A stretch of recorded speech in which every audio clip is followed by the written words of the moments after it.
Hello, my name is Jacob, and welcome to the sleepy cosmos. Close your eyes. Let the quiet in your room soften the edges of your thoughts. Breathe slowly, as if your breath is reaching across time. Now, imagine the vast black sky, not empty, but alive with ancient light. Stars, like candles in a windless room, shimmer and blink from far away. You've seen them. You may have wished on them. But tonight, you become them. You are made of their dust. Your bones, your skin, the very air you draw in all, are composed of atoms that once belonged to stars, not just metaphorically. Each atom in your body was forged in the heart of a dying star, millions or even billions of years ago. The iron in your blood, the calcium in your teeth, the oxygen that rides your breath. They were born in fire. Long before Earth had oceans or clouds, the universe was busy with its own slow work. In the bellies of massive stars, hydrogen, the simplest element, just a single proton, was pressed into helium. Then, as stars aged, they began making heavier things: carbon, oxygen, nitrogen, iron. Each star was like a patient blacksmith, folding matter into new forms. But stars don't live forever.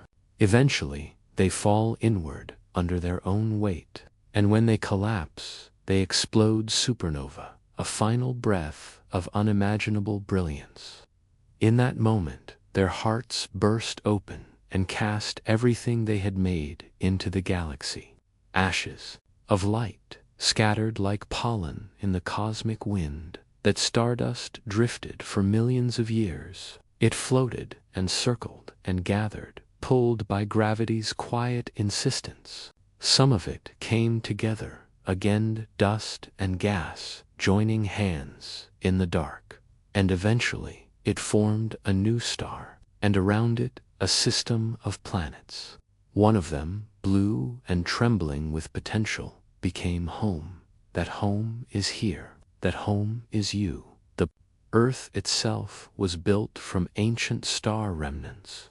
The ground you walk on is laced with those same elements: magnesium in stone, silicon in sand, iron in soil. You eat the stars in your vegetables, drink them in your water. And somehow, miraculously, the atoms that once belonged to faraway suns now shape your breath, your heart, your thoughts. Your body is a mosaic, billions of atoms, each one older than the Earth itself. No single atom in you is new. You are not a beginning, but a continuation. You are the living memory of something vast and distant.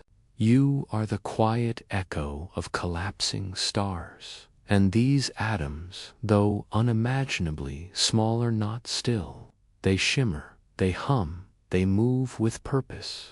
Even now, lying still beneath the blankets, your body is a sea of motion. Atoms dancing, electrons flickering like candle flames in windless glass. They are so small that trillions of them fit on the tip of a needle. And yet, together, they build mountains, oceans, minds. They shape the bend of your fingers, the rhythm of your heart, the color of your eyes.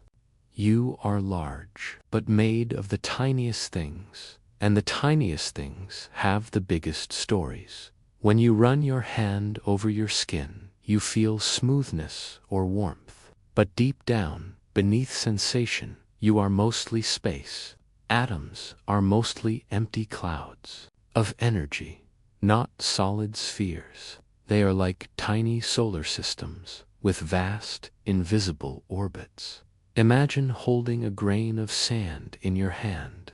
Now imagine blowing it up to the size of a cathedral. If that grain were the nucleus of an atom, the electrons would be out near the walls, swirling in silence. The rest, empty space. And yet, through this emptiness, The world holds together.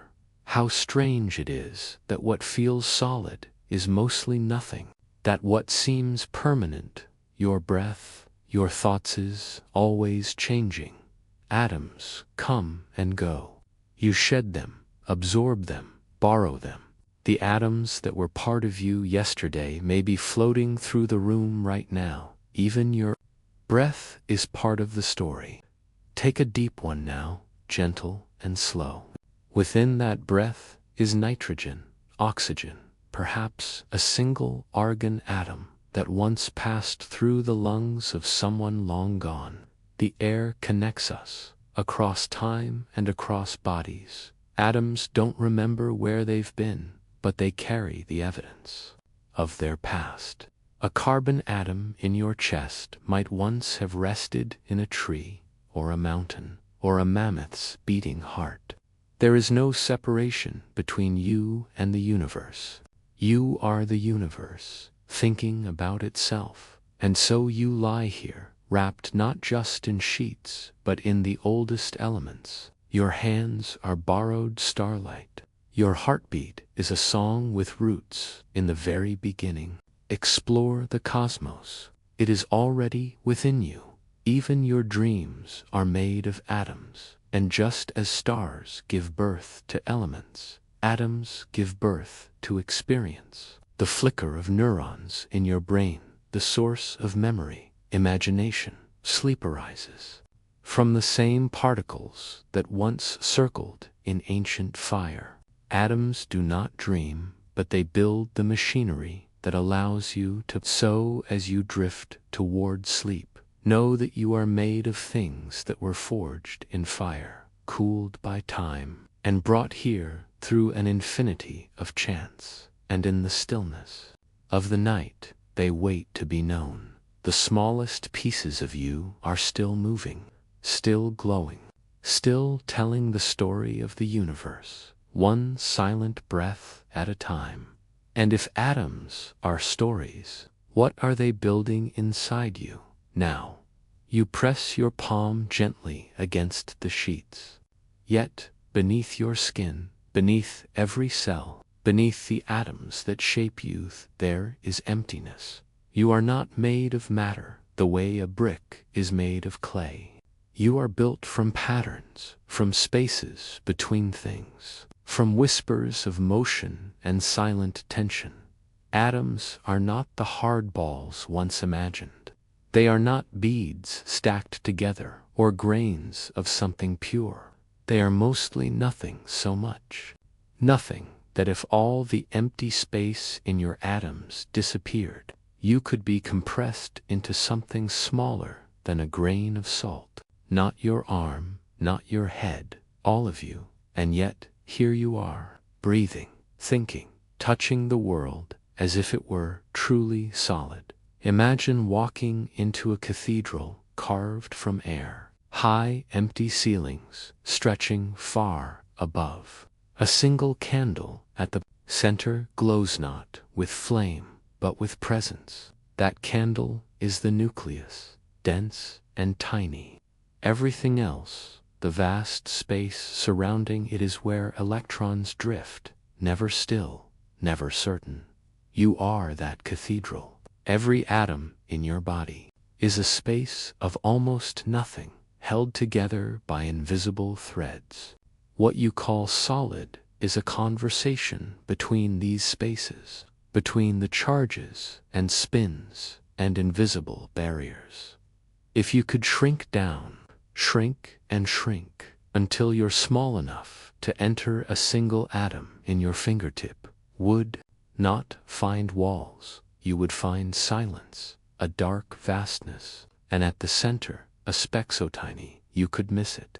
That's the nucleus, the heart of the atom.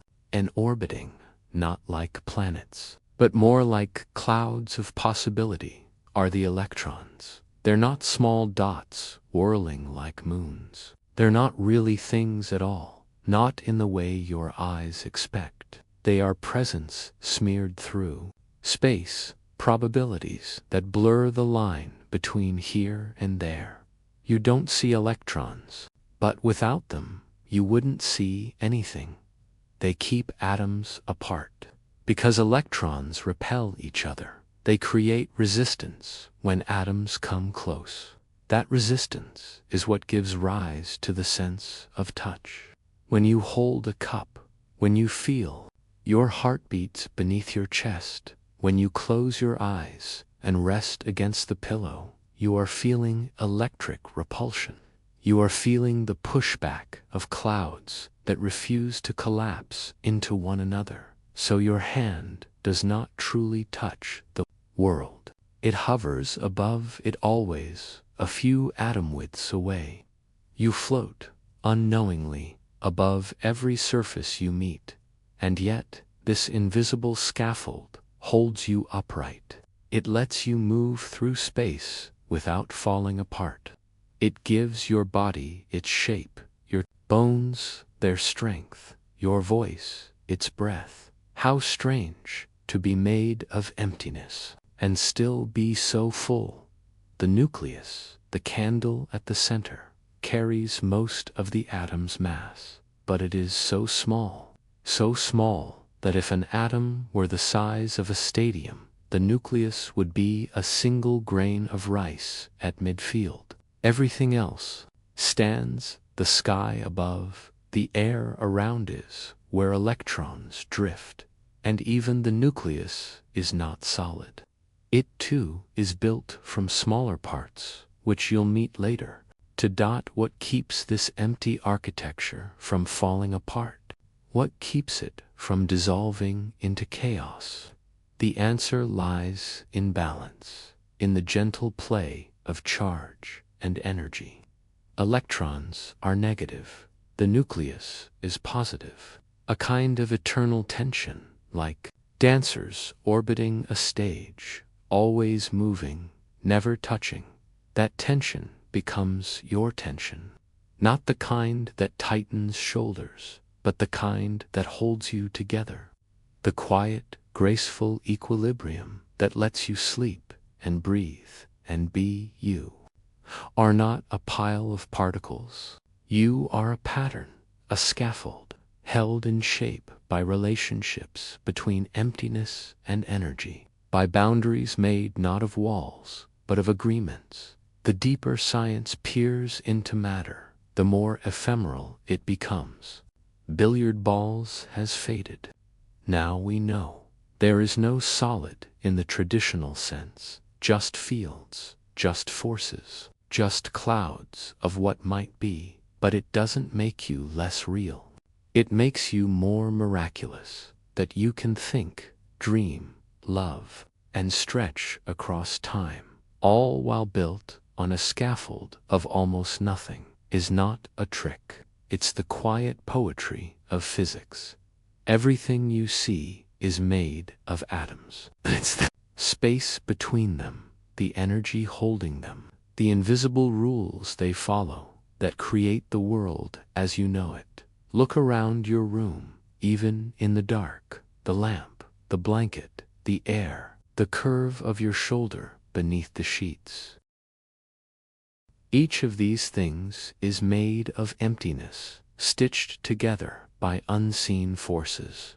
You are a structure within structures, a lattice of patterns that has learned to feel and wonder. You are not alone in this. The chair, the moon, the stars, and the cells of a leaf all follow the same quiet dance. And the more you listen, the more you'll hear it, a rhythm that pulses beneath the stillness. Not a sound, but a presence, the hum of being. So as you lie here, letting sleep brush closer, you can feel it now, the great invisible scaffold beneath your body and your breath. Not heavy like stone, not rigid like steel, but soft and certain like the frame of a whisper, like the outline of a dream. And if atoms are mostly nothing, then what exactly fills the space? Close your eyes now. Let your breathing fall into the rhythm of still water, not rushing, not holding back. Somewhere in that rhythm, something very small begins to stir. Imagine an atom again. You floated inside one before passed through its vast emptiness, seen its glowing heart, its nucleus, its silent gravity. But tonight, you drift outward from the center into the strange realm that surrounds it. This is where electrons live. If they can be said to live at all, they are not like moons, spinning in tight orbits.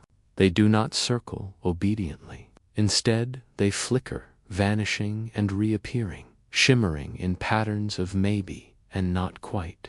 They move through space like the possibility of motion, never exactly where you look, but always somewhere near. Each electron is a whisper of presence, a soft trace in a blurred photograph. You cannot point and say, "There it is." You can only say, "It is likely here, or there, or somewhere in between." They belong to what physicists call a probability cloud, but to you, it might feel more like a fog of thought, the same way an idea hangs in your mind just before it becomes a word, and still. Even with all this uncertainty, electrons are the reason you exist. They are the ones who build the bridges between atoms. They are the ones who let your nerves fire, your eyes see, your skin feel the gentlest brush of wind. Without electrons, the world would have no interaction, no light, no color, no heat, no sensation. They are the liaisons between you and everything. Else they carry charge. And charge means response, positive and negative, pull and push. Opposites attract, like whispers drawn together. Likes repel, like siblings in a disagreement, each holding their own space. That repulsion so gentle you never notice it is the reason your hand doesn't fall through the table. It's the reason your body doesn't melt into the air around it. It's the boundary that keeps your shape intact. When you reach out to touch something, a cup, a page, a sleeping pet, what you feel is not contact, but the delicate refusal of electrons to be compressed. They hover, they push back, and that push is what you feel as solidity. Electrons don't just hold the outside world at bay, they shape your insides, too. They circle every atom in your body, and every atom has its own structure, its own cloud of possibility. When you imagine the trillions of electrons that orbit within you, you can begin to see how much of yourself is defined by their quiet motion. They do not take up much space. They are smaller than small, and yet they are fast, nearly the speed of light, quick like thought, fleeting like a heartbeat. You never catch them still, because stillness is not part of their nature. And yet, despite their motion, electrons obey patterns. They arrange themselves in shells layers that form like ripples around the nucleus. Each shell allows only a certain number of electrons, and when one shell is full, the next begins to build. This order is the architecture of all matter. Why helium is light and noble. Why oxygen grabs and bonds. Why carbon forms the backbone of life. It is the dance of electrons that decides how atoms link arms and become something more. When atoms meet, they do not touch directly. Instead, their electrons mingle. They share, they trade, they pull. Some bonds are strong and quiet. Others are quick, sparking energy, like a flash of lightning in the brain. In this way, electrons are matchmakers. They form molecules, and molecules become cells, and cells become you. The food you eat becomes energy because electrons move. The stars shine because electrons fall from one state to another, releasing light. Even the colors you see depend on how electrons react to waves of light. In truth, the electron is one of the most influential particles in the universe, and yet it is weightless compared to its siblings. It has almost no mass, and still it changes everything. How can something so light bear so much responsibility? Maybe it's because electrons aren't defined by solidity, but by movement. They are rhythm more than substance. They are pattern more than particle. And in this way, they are like music, not the notes on a page, but the space between them. Not the keys themselves, but the invisible gesture of melody. You are made, in part, of this music. Your very existence is composed in the language of electrons. It is not something you hear with your ears, but something you feel in your being. And just as you cannot see the electron, you cannot see the full pattern it makes. But that doesn't mean the pattern isn't real. You are proof of that, so rest. Now, knowing that even in your stillness, millions upon millions of electrons shimmer within you, not as noise, but as quiet possibility. Their paths are uncertain, but their presence is constant. They keep you connected to light, to warmth, to the very pulse of matter. And yet, of it all, the dense, trembling heart of every atom holds a gravity of its own, and it is there, in that tiny, glowing core, that something even stronger waits to be felt. Imagine drifting inward again, from the wide, hazy cloud where electrons flicker and vanish. You float slowly toward the center, through layers of probability, through silence, through space, until you reach something very small and very heavy. This is the nucleus, the quiet center of the atom.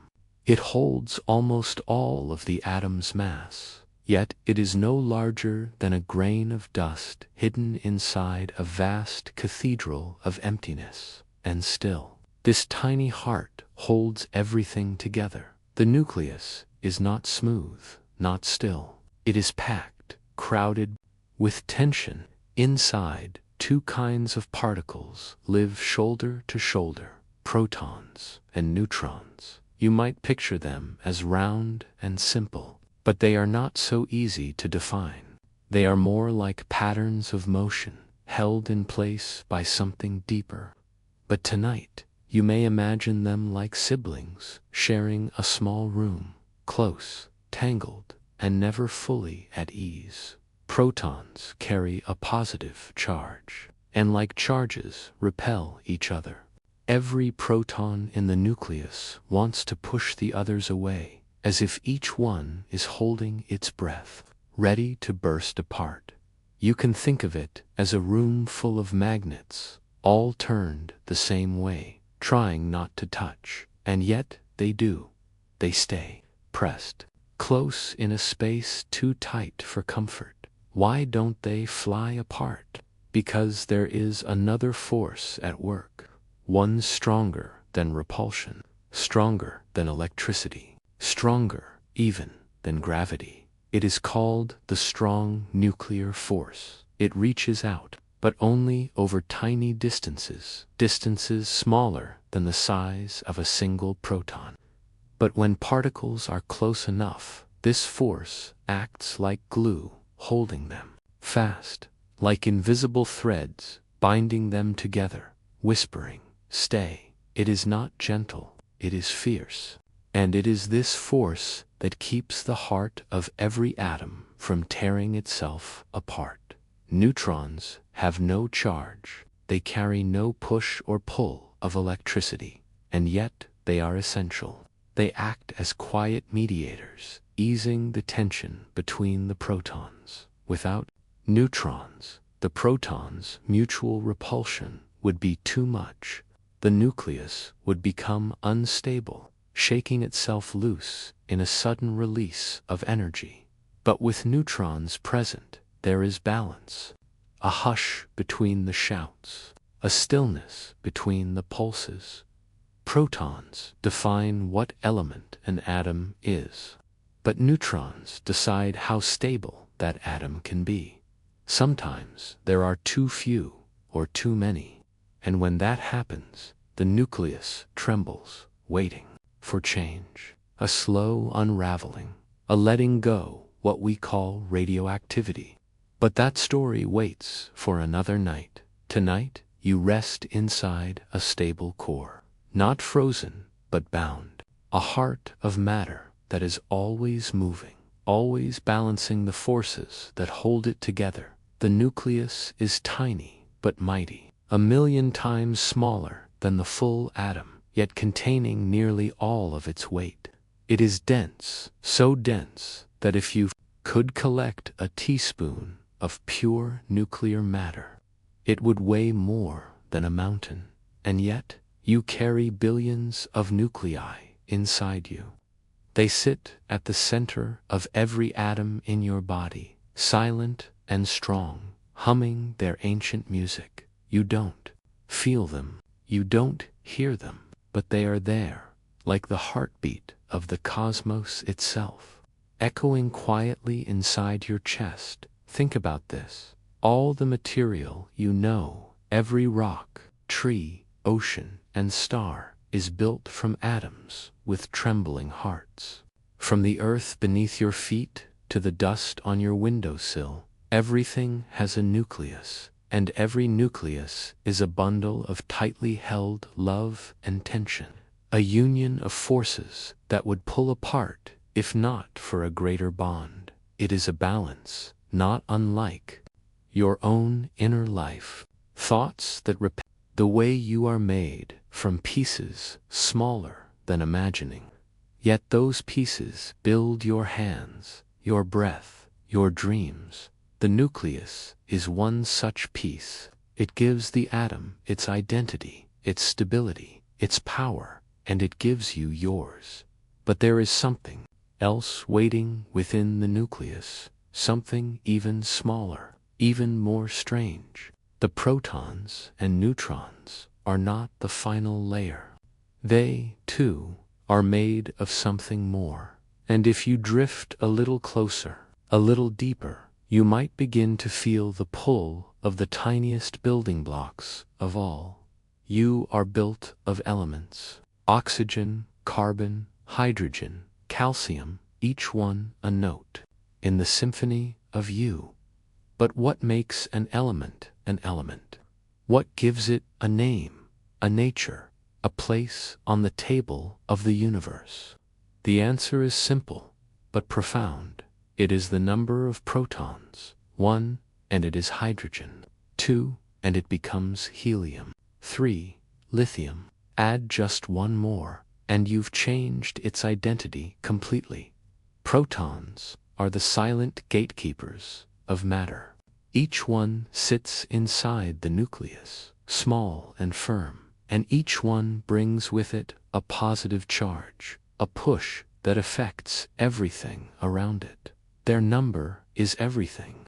It decides how many electrons will gather around. It sets the tone for the chemical personality of the atom. It determines how that atom will bond, react, or glow. Hydrogen, the first and simplest element, has just one proton. No neutrons, just a single, solitary center. It is ancient, older than stars, the first breath the universe ever took. You are full of hydrogen. It moves through your body with every sip of water, every cell that fuels your heart and brain. You are filled with the first whispers of time, with the memory of beginnings. Other elements have more. Carbon has 6 protons, oxygen has 8, iron has 26, gold 70-9, and always it is the proton that decides. Add or subtract a neutron, and the atom becomes an isotope, a variant with a different weight, but the same identity. Add or subtract an electron, and you have an ion, an atom with a different attitude, but the same soul. But add or remove a proton, and you rewrite what the atom is. You do not change it, you transform it. That is the power of the proton, too. Define identity without ever speaking, to hold the center while everything else spins and changes around it. And yet, the proton itself is not simple. It may seem like a smooth, solid bead, but deep inside, it is made of even smaller pieces, quarks, dancing in close communion, held by invisible threads. You don't need to meet those quarks just yet. But know this, even the proton, this quiet pillar of the periodic table, contains multitudes. And still, for all its complexity, its purpose is pure, to hold the core, to give the name, to anchor the atom. Protons do not drift. They do not flit like electrons, uncertain and fleeting. They stay, they center, they define. And you too are shaped by these centers.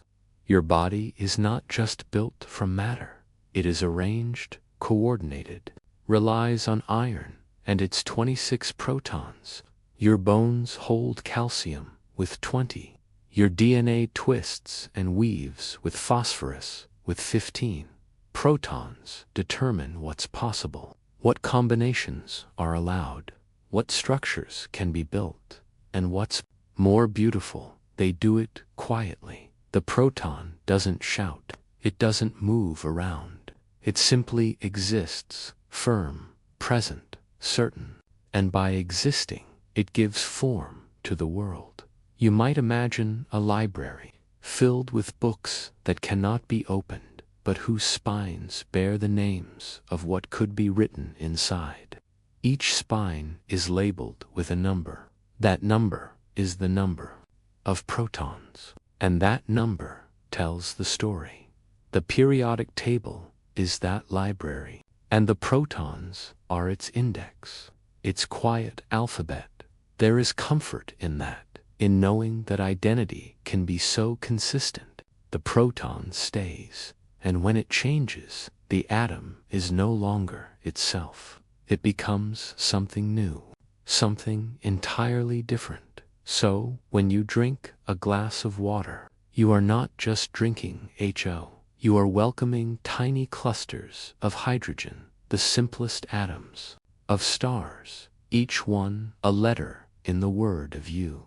And yet, this chapter is not the end, because not all particles carry charge. Not all choose identity over stability. Some sit beside the proton in the nucleus, uncharged, unclaimed, but essential. They are not the name of the atom, but they are its peace, its calm, its silence. And now, as your breath begins to deepen, and your body softens under the weight of sleep, you may begin to feel the gentle presence of the ones who do not speak in charge or in number, but in balance. They are the ones who steady the heart of the atom, holding the proton's fire with their cool, quiet presence.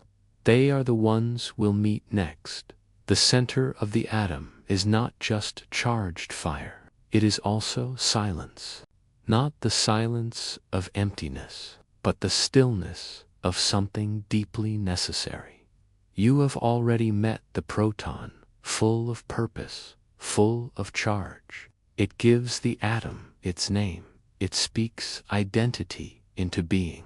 But beside the proton sits another figure, one without charge, one without claim.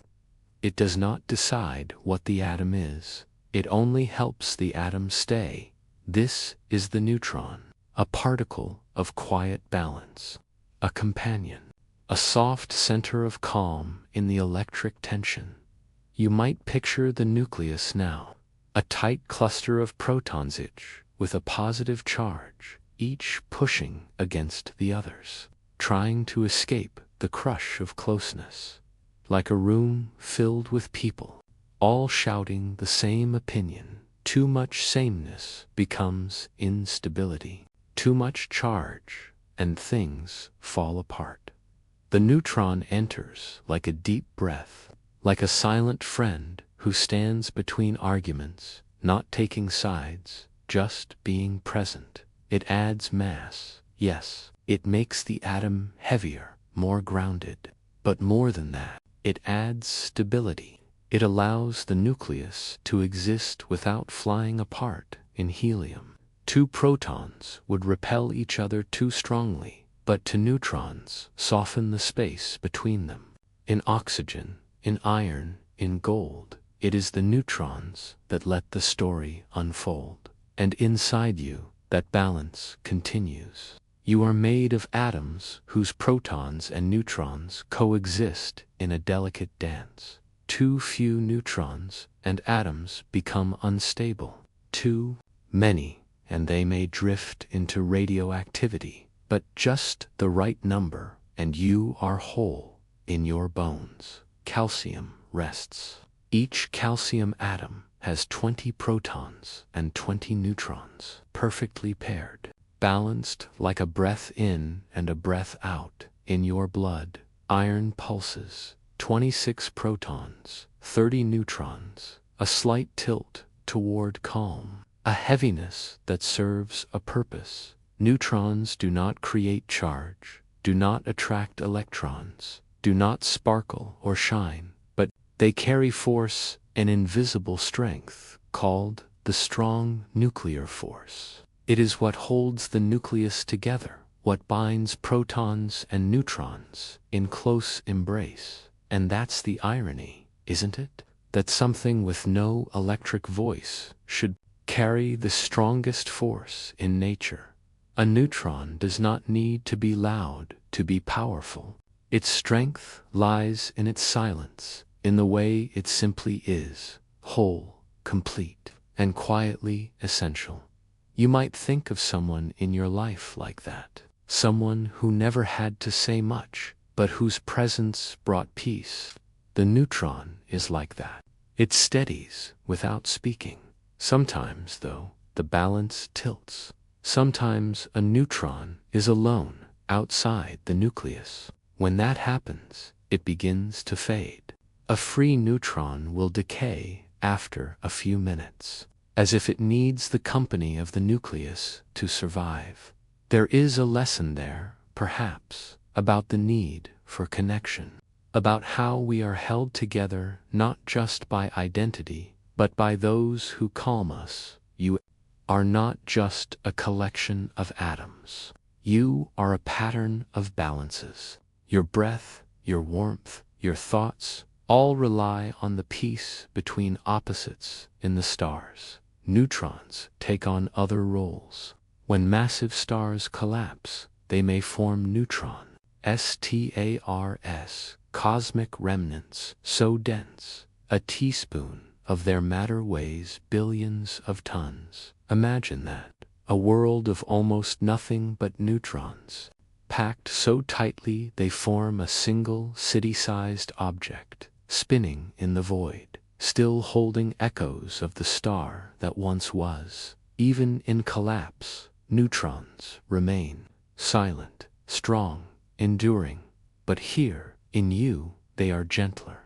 They live in quiet spaces, between protons, inside cells, within every breath. They ask for no attention. They make no claim of identity, and yet they are everywhere you are. You don't feel them, not directly. They carry no charge, so they do not spark your senses. But they are in every touch, every blink, every beat of your heart. They are the keepers of your stability. And they are also the reason atoms can vary. When an atom has more or fewer neutrons than usual, it becomes an isotope. The same element, but a different weight, a slightly different story. Some isotopes are stable, natural, gentle variations. Others are not, and over time they decay, spilling energy, changing form. This decay is not violence. It is transition, a slow rebalancing, to aging, to growth, to change. Even inside your cells, atoms are aging. Neutrons, shifting, rewriting their structure, reminding you that stability is not stillness. It is a dance. So tonight, as your body softens into sleep, let your mind drift into this silent center, into the neutrons, calm. Let it hold the spaces between thoughts, the pause between heartbeats. Let it remind you, you are not only made of energy and identity, but also of balance, of presence, of peace. And as the nucleus holds its harmony through opposites, you may begin to wonder, what holds those opposites together? What invisible thread keeps the parts in place? That force is deeper still, older, stronger, a mystery of pull that binds the small to the small, and that is where we'll go next. Into the force that weaves the atom's heart together, the strong force, the hidden glue behind the dance. Why doesn't it all fall apart? You've met the atom's heart. You've seen its crowded center, protons, all positively charged, each one pushing against the others, all packed into a space impossibly small. According to logic, it should burst. It should unravel like a clenched fist, releasing, because like charges repel, and protons, with their positive voices, should not want to share a home. But they do. They stay. They hold each other in a tight embrace, invisible strength that refuses to let go. This is the strong force, also called the strong nuclear force. It is not something you can feel on your skin, nor something your eyes will ever see. That tender attraction between planets and stars. It does not hum like magnetism, which tugs at metals and compasses. No, this is different. It is stronger than all of them. Stronger than the weight of the earth beneath your body. Stronger than the warmth of the sun on your face. But only over the tiniest of distances. The strong force works on a scale smaller than imagination, a trillionth of a millimeter, and no farther. Within that distance, it is absolute. It binds protons to neutrons, and neutrons to protons. It holds them in the nucleus like threads made of something beyond thread. You might imagine it like this. The nucleus is a room crowded with identical twins who all want space, each one vibrating with energy, each one longing to escape. And yet they remain, because something deeper than their will pulls them close, holds their hands, and whispers, "Stay." The strong force whispers this, and its power is not like a shout, it is like gravity inside a black hole. A force so concentrated, it bends everything toward cohesion. You carry this force in every breath. It holds the oxygen that dances through your lungs, the iron that drifts in your blood, the calcium woven into your bones.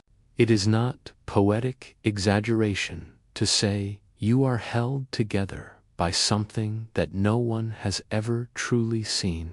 Scientists give it names. They call it exchange of particles. Gluons, they say, are the messengers, tiny quantum threads that stitch together quarks, the particles that build protons and neutrons themselves. But names do not change the wonder.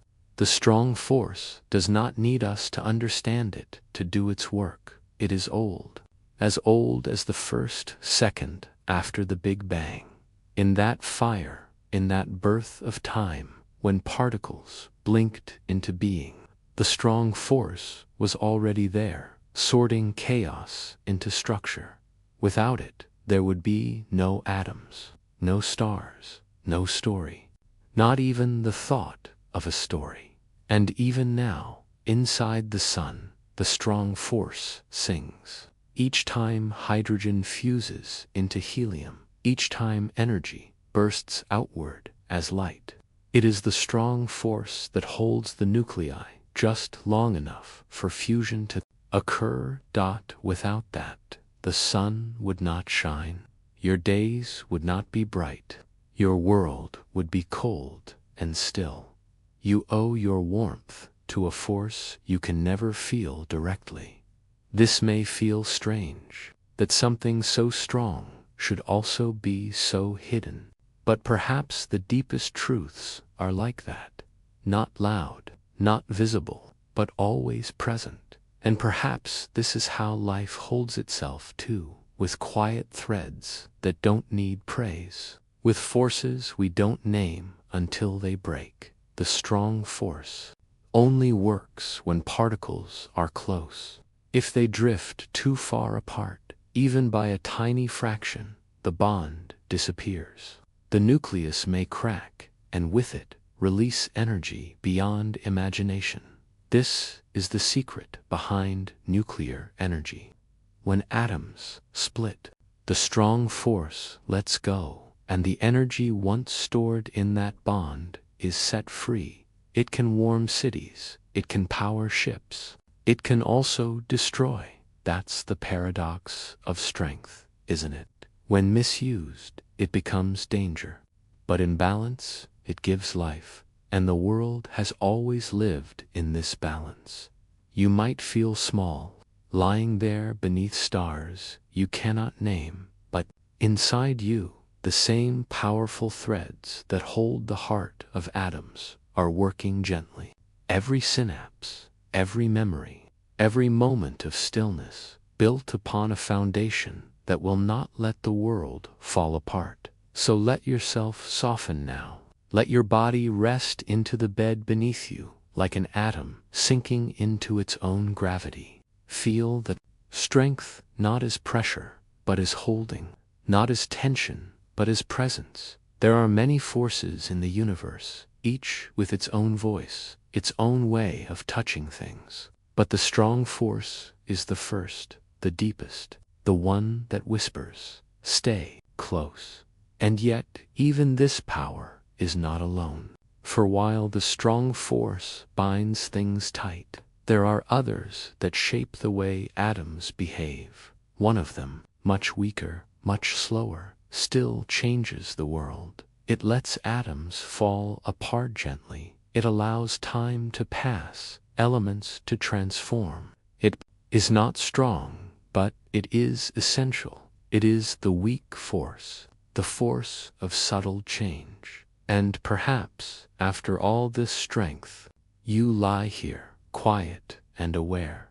Your breath is soft, your mind gently open, and into this gentle space we descend, deeper than atoms, deeper than the nucleus, deeper than even protons and neutrons. We descend into the hidden core of what makes everything real. You may have thought the journey stopped at protons, those positively charged seeds of matter, or perhaps at neutrons, the silent watchers that bring balance. But even they are not whole. Even they are made of something more inside. The proton inside the neutron. There are quarks. They are not just particles. They are patterns of behavior, ripples of energy that hum into existence and settle fleetingly into something we call matter. Quarks come in flavors, a word chosen not by accident, but by physicists who sensed that science, too, must taste the mystery. Up, down, strange, charm, top, bottom, but in your body, in your breath, only two flavors linger, up and down. 3 quarks make a proton. 2 up, 1 down. 3 again form a neutron. 1 up, 2 down. That's it. That's the subtle difference between charge and neutrality, between lightness and mass. And how are they held together? How do these flickering, restless quarks stay close tethered in that tiny prison at the heart of every atom. Gluons. Yes, gluons, like glue, but stranger. These are the carriers of the strong force, the force you met before, the one that binds protons and neutrons. But gluons don't merely connect, spinning through space, tugging quarks back when they try to stray. The more a quark tries to leave, the harder the gluons pull. This is confinement. Vacuum. The universe protects its secrets by multiplying them. So even when scientists magic trick, the deeper you search, the more elusive the truth becomes. But don't be discouraged. Even if you cannot see a quark, you are made of them. They sit, humming, at the heart of every proton in your blood, every neutron in your bones. They are always in motion. Quarks never sit still. Even inside a resting proton, they whirl in circles, exchanging gluons like secrets passed hand to hand. And that motion, that restlessness, gives the proton its mass. Not just the weight of the quarks themselves, that's only a fraction, but the energy of their dance, their constant pulling and pushing, their refusal to be still. You, too, are born of motion, not just stillness, but rhythms, not just shape, but movement. Even in sleep, your cells are moving. Even in silence, your body listens, and the quarks are listening too, to the tension of the gluons, to the press of the strong force, to the subtle web of relationships that keeps the whole particle intact. No one really knows why quarks exist. No one knows why there are 6 flavors, or why the universe chose up and down to make the matter of stars and people. But they are enough. Just 2 kinds, swapping energy through gluons, held inside particles, woven into atoms, shaped into everything you know, from starlight to skin to thought. This is the beauty of the world, that the smallest things hold the greatest mystery. And though we call them particles, they are not solid like stones. They are more like probabilities, hints of presence, echoes of energy. Quarks may seem to exist here and then there, but simply means colorful forces in the tiniest realm. Physicists speak of color charge, not color like red or blue, but a property that determines how quarks attract and repel. It is another way of saying they must be different to stay together. Like people in harmony, their differences bind them close. And so, a proton is not just 3 points in space. It is a swirl of identities, of forces and flavors, of push and pull, held in a tension that does not break. You are not unlike the proton, held together by your own inner tensions, by emotions that move, thoughts that rise and fall, forces that pull you one way, then another. And still you hold. You remain whole through the quiet chaos inside. Now, let yourself imagine, what if every bit of matter is not made of things, but of interactions, not of building blocks, but of relationships. Quarks, gluons, energy, pulling each other close, pushing just far enough, forever bound, forever changing. You are not a solid thing.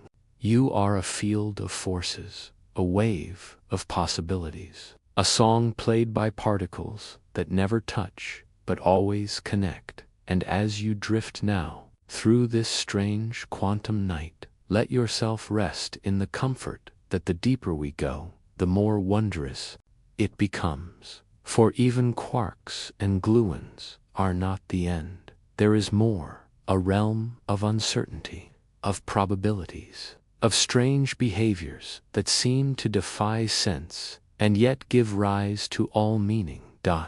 Where particles are not here or there, but both.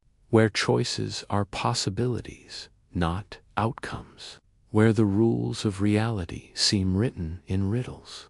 You lie still, breathing gently, your body nestled in softness, the weight you feel beneath you, the mattress, the blanket, the world seems solid, reassuring, unquestionably real.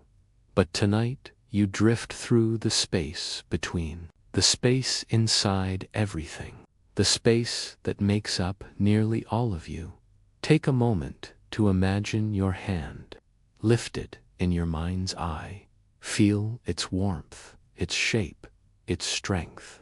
Now imagine zooming in, closer, closer still, past skin, past cells, past molecules. You enter a realm where atoms float like lanterns in a night sky.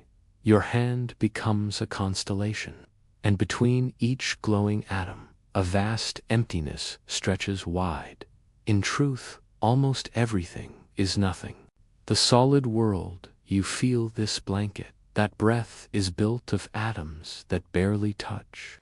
Atoms are made of a tiny nucleus, surrounded by electrons in cloud-like motion. The nucleus is unimaginably small, and the electrons dance impossibly.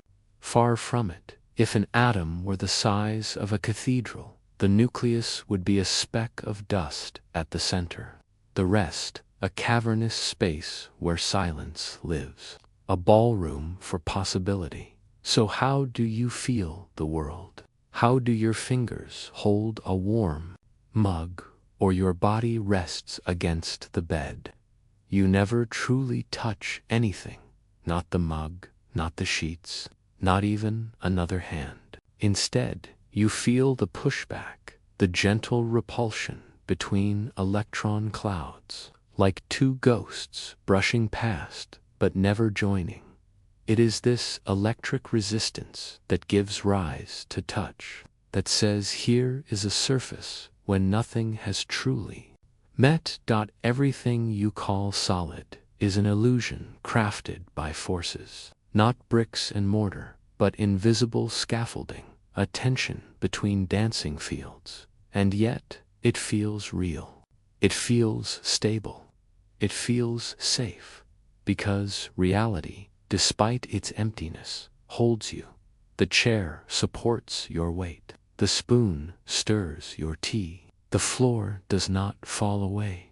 This illusion is so consistent, so persistent, that your mind builds a story around it, a story of objects, of boundaries, of edges. But the truth is softer than that, more fluid, more delicate. Matter is more like music than marble, more like a pattern in motion than a thing at rest.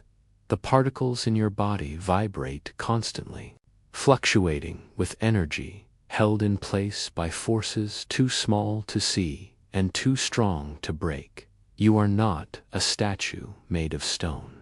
You are a song being played over and over again by fields of possibility, and the empty space between the vastness within each atom is not a failure of structure. It is the very reason you exist. Without it, there would be no movement, no flexibility, no change. Empty space is what allows atoms to bond. It gives molecules room to breathe. It lets light pass through your eyes and sound reach your ears. Even your breath relies on it, oxygen slipping between the gaps, gently weaving into your blood. So tonight, let yourself feel the wonder of it. This emptiness that holds so much, the quiet between the notes, a breath, a thought. If everything were truly solid, you could not move, you could not grow, you could not dream. And yet, because of this illusion of solidity, because atoms resist but do not touch, you get to have both grounding and grace. You can lie here, feeling supported, and still know there is spaciousness in everything. Even pain has space around it. Even confusion, even fear Space softens, space holds, space lets go. You are not made of things. You are made of relationships between things. A lattice of probability, a field of motion, woven into the shape you call your body. Your heart beats because atoms don't collapse into one another. Your brain thinks because electric charges skip between gaps. Your voice exists because sound vibrates through space, and when you speak, or reach, or rest, you are doing so inside a gentle illusion, one built on forces that say, this far, but no further. The solidity of the world is a kind of agreement, an ongoing negotiation between fields and charges, giving rise to sensation, to experience, to life. Even now, as you breathe, air molecules never truly touch your lungs. They are close, closer, then close, but always held apart by this quiet choreography of electrons. So when you sit, or stand, or hold something dear, remember, what you're feeling is a field. What you're touching is a story of tension, proximity, and presence. And that story is enough to hold a life. Now rest in this mystery, that what seems solid is mostly space, that what feels certain is mostly energy behaving in predictable ways, that what seems to separate you from the world is also what lets you belong to it. The illusion of solidity does not make the world less beautiful, it makes it more so. Because in the spaces between, in the gaps we cannot see, is where all grace begins. You are held, not by walls, but by whispers. You are shaped, not by stones, but by starlight. And this space, this beautiful emptiness, is not a lack, it is a canvas. It is the space where everything becomes. You lie here, quiet now, breath deepening, body still, and yet within you, 1,000 million storms swirl gently, each one echoing the story of everything. Your heart does not beat alone. It beats in rhythm with a past older than Earth. The atoms that make your skin, your bones, your blood were forged long before you were born. Forged in stars, not metaphorically, not symbolically, but truly, physically, beautifully. The carbon in your cells was once cooked in the belly of a dying star. The calcium in your teeth shaped by a stellar collapse. The iron in your blood born from a supernova's final sigh. You are not just a witness to the universe. You are its memory, walking. Picture a star, far away and long ago. Its center burns with unimaginable pressure, atoms smashing together, merging into heavier elements. Hydrogen becomes helium, helium becomes carbon, carbon becomes oxygen, and so on, until it can hold no more. And then it bursts. In that final, brilliant moment, the star spills its creation into the void. These pieces drift, settle, gather. They become planets, oceans, trees, and eventually, your body is a constellation rearranged, a story stitched from stellar threads. You are not separate from the stars. You are their continuation, a soft, breathing echo of cosmic fire. Even now, the universe stirs inside you. Atoms vibrate in your cells, spinning, exchanging, moving, interacting with heat, with thought, with breath. You are not a statue. You are not a fixed shape. You are process. You are flow. Like the universe itself, you are always changing, new. Cells bloom and fade. Skin sheds, blood renews. Neurons fire, connecting past to present, weaving memory into identity.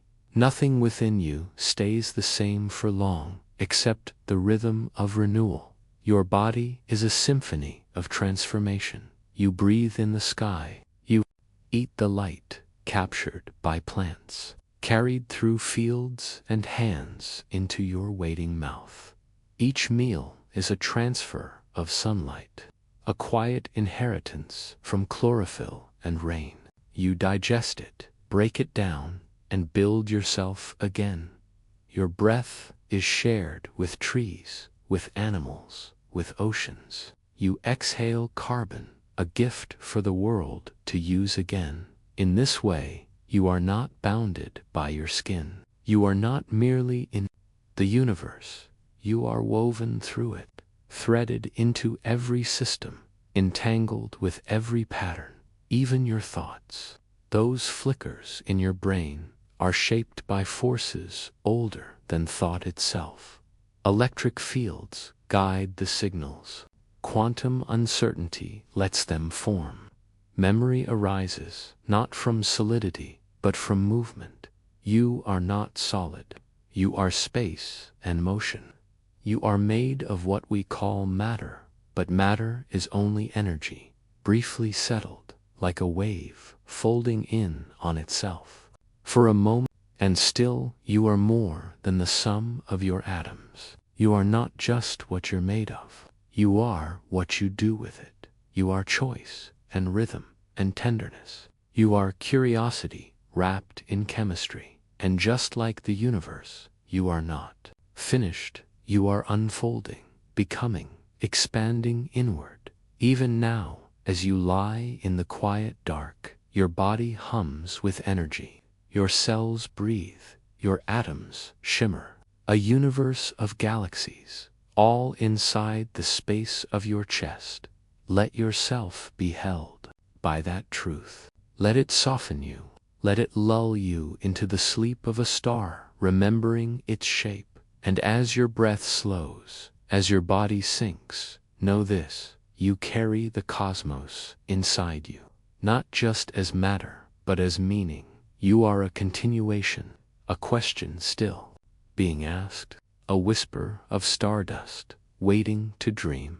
So sleep now, and as you drift, feel the universe turning within you. Feel yourself as part of its rhythm. Feel yourself as one with its light, and perhaps, as your dreams begin to open, you'll feel the faint pull of uncertainty, a question forming quietly. If you are made of atoms, and atoms are fields of possibility, then what truly are you becoming? Let us step softly now into the mystery of that becoming. Even now, in this soft quiet, as you rest in the hush of night, your body glows gently from within, not with light, but with warmth. That warmth is not something added to you. It is not painted on. It is not borrowed. It is a song played by every particle in you, a quiet, constant dance. This is thermodynamics, the study of heat, of energy, of change. But it is also the story of life, the rhythm behind breath and sleep and thought. Let's begin at the smallest place. Picture one of your atoms, its electrons humming around the nucleus, its center dense and trembling. Now zoom in further, past the structure, past the form, into motion. Even when you are still, your atoms are not. They bounce, they spin, they jostle. Each one shivers gently against its neighbors. They never stop. They never truly rest. This is what you feel as heat, this constant internal shimmering. And it isn't just you. Everything in the universe that holds warmth, holds motion, from the glowing core of stars to the curl of steam from your tea, from the cells of your skin to the wind brushing through leaves. Heat is energy on the move. This movement is measured, not by sight or sound, but by vibration. When things warm, they move more. When they cool, they slow down. Stillness is an illusion. Even a frozen lake is alive with quiet motion. There is a balance, a pattern in how energy flows. Energy does not disappear. it transforms. From sunlight into sugar, from sugar into muscle, from muscle into heat. Every step leaves a trace, a ripple of warmth behind it. This is the first law of thermodynamics. Energy cannot be created or destroyed. It can only change forms. You live this truth. You breathe in energy. You eat it, store it, release it. And when you move, when you think, you give some of that energy back as warmth. Touch your chest. Feel it, that soft radiance rising from your skin is the whisper of countless atoms at work. But warmth is not only presence, it is direction. Energy flows from high to low, from hot to cold, from more to less. This is the second law of thermodynamics. In every exchange, some energy becomes less ordered, less usable. It spreads out.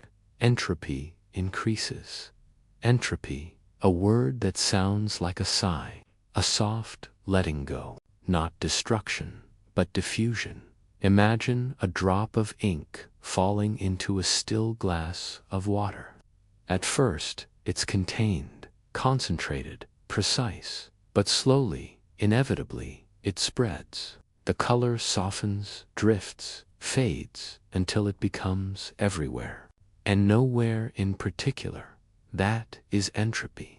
That is how heat moves through your tea, how stars cool over eons, how the warmth of your fingertips fades into the surrounding air. It is not loss. It is change, a spreading of motion, a softening of structure. And yet, within this unfolding, there is still creation, still beauty, still pattern. Because even as entropy rises, life finds ways to hold warmth close, to slow the drift. Your body is a kind of rebellion, a small, sustained island of order. You take in energy and use it to build, to repair, to think, to dream. Your cells are factories, carefully maintaining temperature, guiding reactions, choosing direction within. The great pull of entropy, you don't escape the rules, but you learn to play within them in every living thing. Heat is a sign of life, of activity, of intent. That's why warmth comforts us, why we seek it, why we wrap ourselves in blankets or rest beside one another. Warmth is not just temperature, it is connection. It is a reminder that motion still moves within us, and when you sleep, your body adjusts its fire. Your temperature dips gently, saving energy, quieting the dance. But the fire never goes out. It just softens. It waits. It breathes with you. It dreams alongside you. This quiet thermal glow is what powers memory, what keeps your heart beating, what lets your mind drift into the landscapes of night. Think of how stars give warmth to planets, how fire crackles in the cold, how hands reach for other hands in winter. That's thermodynamics, the sharing, the giving, the balance between keeping and releasing. Every flame knows how to pass itself on. Every heartbeat is a transfer of warmth from moment to moment. And so you lie here, a small sun of motion, held in stillness. Yet, inside you, everything trembles gently. Your warmth is your witness, a signature, a glow that says, I am here. I am still becoming. And when you dream tonight, let that warmth be your raft. Let it carry you across the silent ocean of energy and time. For tomorrow, you will wake and once again transform light into movement, movement into thought, thought into touch, touch into memory. Thermodynamics is not only science, it is the quiet poetry of change, the music of existence in motion, the breath of time moving through you. And when you feel this warmth leaving you, spreading softly into the night air, know that it is not lost, only given, only shared. And so you lie here, wrapped in your own radiance, resting in the flow of things, knowing that everything moves and everything remembers. But what happens when heat meets gravity, when warmth rises but gravity pulls? What begins to stir when the breath of time starts to shape the fabric of space itself? Let's follow the pull and fall gently into the mystery of gravity's slow embrace.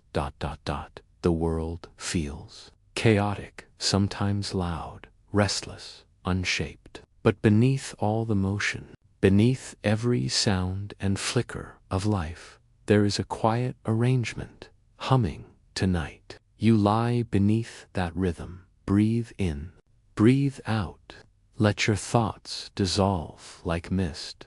Now drift downward, like a feather caught in moonlight. Through the atoms that make you, you reach a realm of patterns, and in that soft, invisible space, something curious reveals itself. The periodic table, not a chart tacked to a school wall, not a list of names and numbers, but a whisper of order. The periodic table is the alphabet of matter, each element, a letter, a character, a personality. It is the quiet code behind all things. And just like a lullaby, it repeats with subtle variations, each verse echoing the one before. There is hydrogen, the first, light as breath, a single proton and a single electron, born in the furnace of the Big Bang, the baby of the cosmos, still flowing in your veins. Then helium, gentle and shy. It doesn't like to bond. It floats, it glows, it rests, it fills stars and balloons and ancient pockets of silence. Next comes lithium, a metal that can float on oil, that burns with a soft pink flame. Your nervous system needs it, in trace amounts a whisper, in your chemistry. Element by element, you move across the table. Beryllium, boron, carbon, the backbone of life. Carbon is poetry. It binds, it builds, it bends, chains, rings, branches, is the element of creativity, of endless variation. Your body is built of carbon's confidence. Nitrogen in the air you breathe, but never touch. It gives softness to proteins, structure to your very thoughts. Oxygen, the firebringer. It dances through your blood, catches electrons, and makes energy from breath.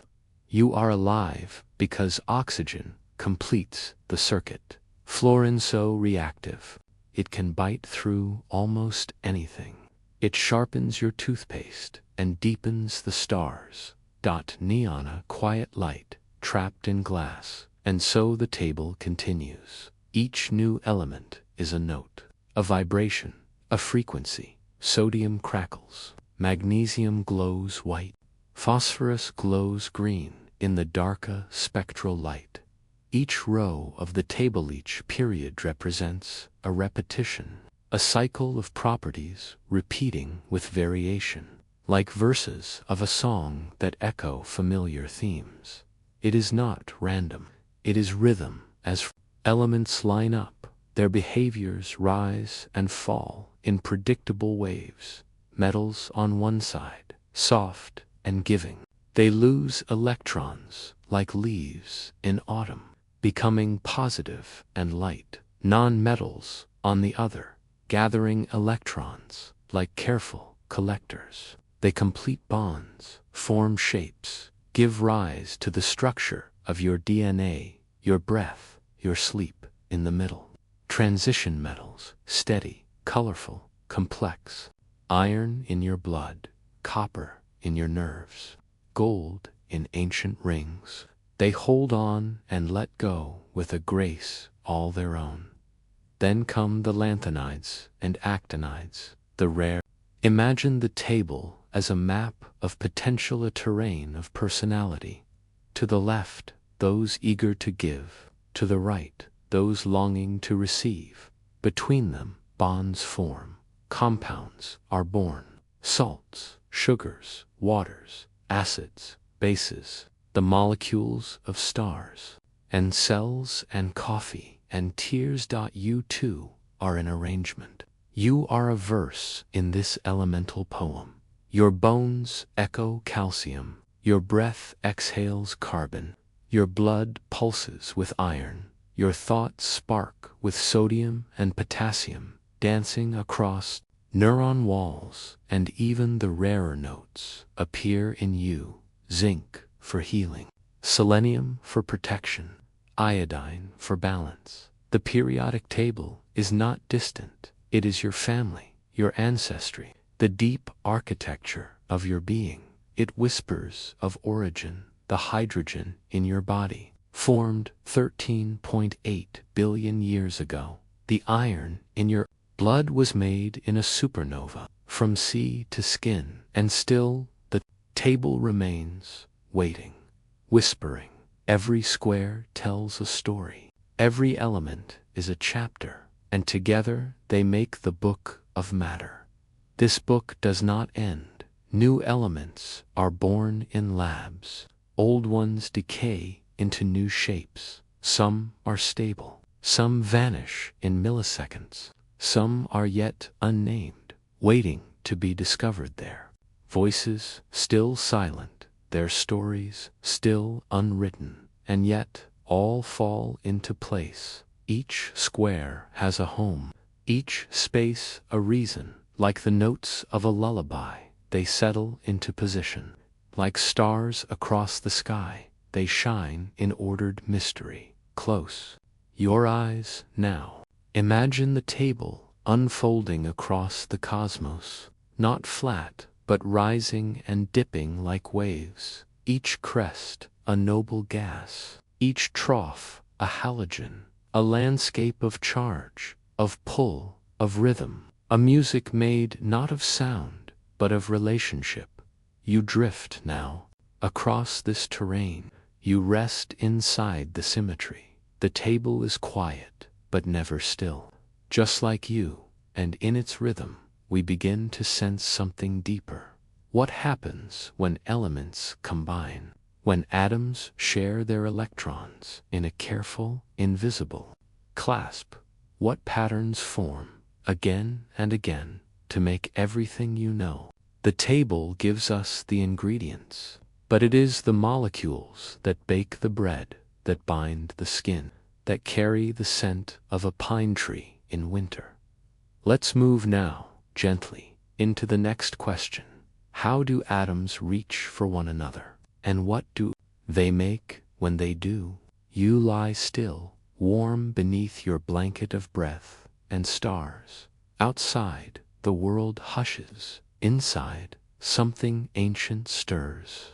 Atoms in your bones whisper to one another, not in words, but in quiet signatures of weight and silence. They look the same, feel the same, behave almost the same, but not quite. The echoes, the shadows, the subtle variations of atomic identity. If an atom were a person, the isotope would be there, sibling born minutes later. Similar in spirit, but not in mass. You might never know the difference unless you listened deeply. Each element on the periodic table has a name, a place, and a proton count. That count never changes. It's their identity, like a heartbeat. But their neutrons, those are more flexible.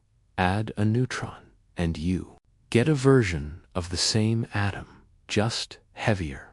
Hydrogen, the first, the simplest, has one proton.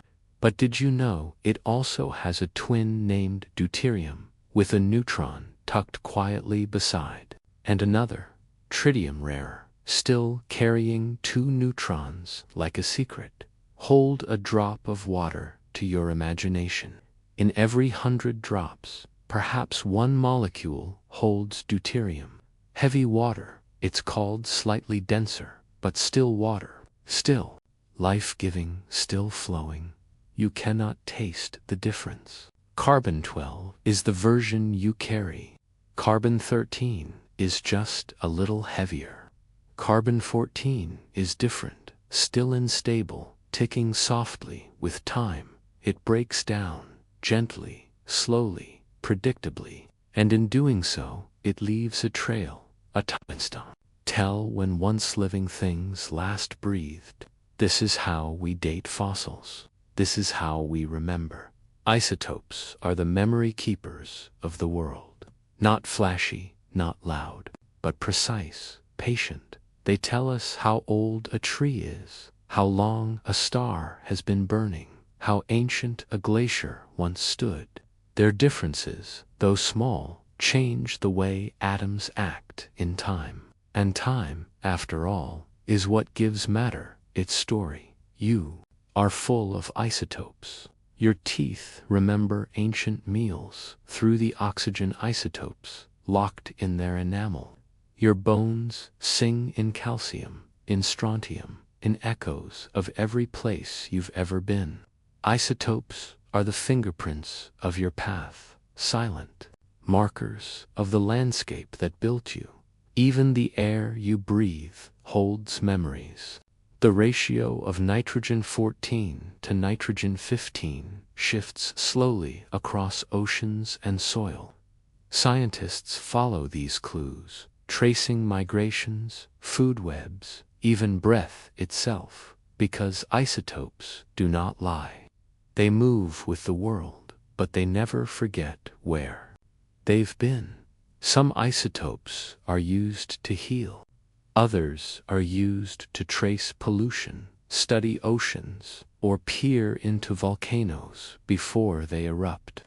Each isotope is a storyteller, a quiet observer of change. Each carries the same name as its lighter twin but walks a different path through the world.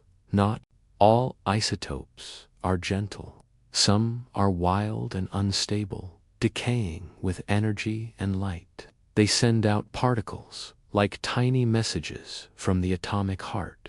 This is radioactivity, not to be feared in silence, but understood.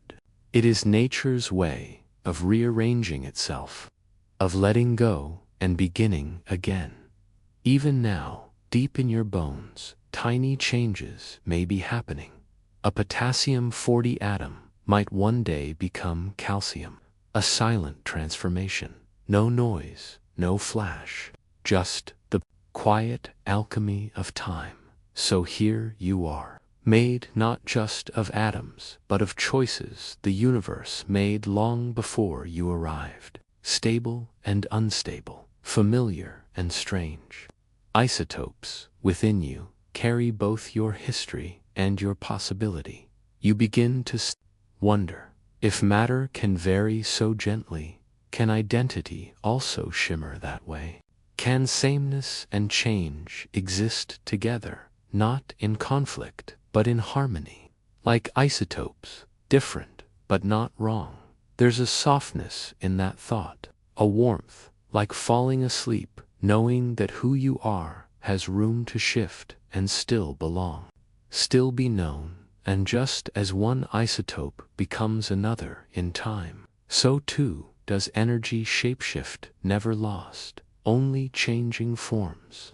Perhaps, then, we should follow the trail of that motion and ask gently, what truly is energy? You are lying, still, safe and soft in your space. Around you, the world spins gently, almost unnoticed. Deep within your body, and deeper still within the earth, there is a rhythm most never hear, a slow unraveling, like the threads of time letting go, molecule by molecule. This is radioactivity, not a word to fear not tonight. It's not noise or destruction. It's a whisper, a gentle release, a transformation so slow it takes thousands of years to complete. You see, some atoms are simply too full, too many protons in the center, too many neutrons trying to keep peace. Their hearts are heavy, and when they can no longer hold their shape, they let go, not in a burst of rage, but in soft particles, drifting outward like memories. An alpha particle here, a beta there, a photon slipping free like light through curtains. It is nature's. Exhale, uranium, thorium, potassium-40, they've been letting go since before the earth cooled. They live in rock, in soil, in the warmth beneath your feet. And quietly, they release energy. That energy becomes the warmth of the planet. It stirs molten iron. It fuels tectonic drift. It helps continents breathe. Even in your own body, yes, you, a few atoms, are decaying, one by one, without pain, without notice. A quiet dance of release. An atom of carbon-14 in a strand of hair may become nitrogen tonight, and you will not feel it, but the universe will. Radioactivity is not a flaw. It's not failure. It's how matter changes form when it needs to. It is the way an old identity makes room for something new. Letting go is not the same as ending.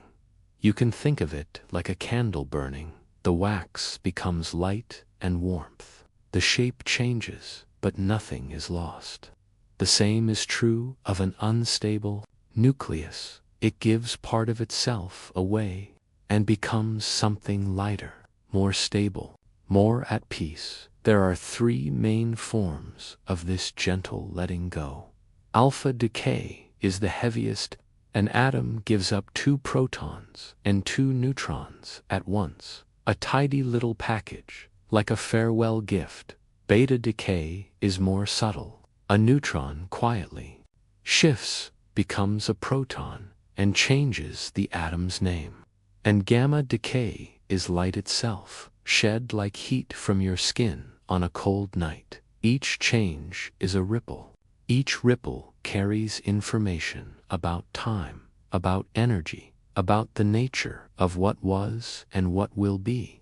Geologists follow these ripples in zircon crystals to read the age of mountains.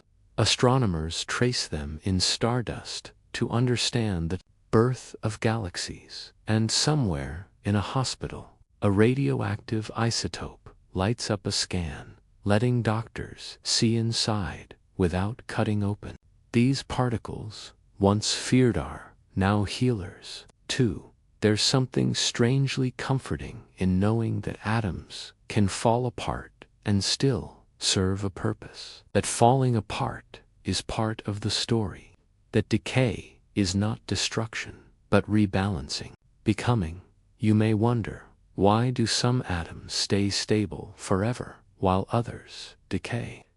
It's in the numbers, the balance between protons and neutrons. Some combinations are like well-matched dancers, balanced, effortless, enduring. Others wobble from the start out kilter, heavy-hearted, and so they change. They don't resist, they adapt. In the quiet dark, you can imagine them, nuclei, gently shifting, like slow tectonic plates in miniature. Atoms crumbling not into chaos, but into a more peaceful state.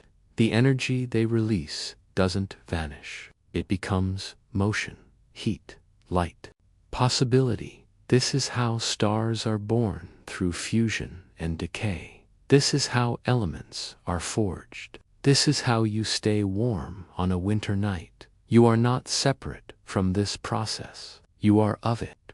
Built from elements that once decayed in a star's final breath, carrying traces of ancient transformations in your own cells. And perhaps, one day, long after your body returns to the soil, a single atom from your bones might let go quietly, with no one watching, and in doing so, send its warmth into a seed, into a root, into a tree.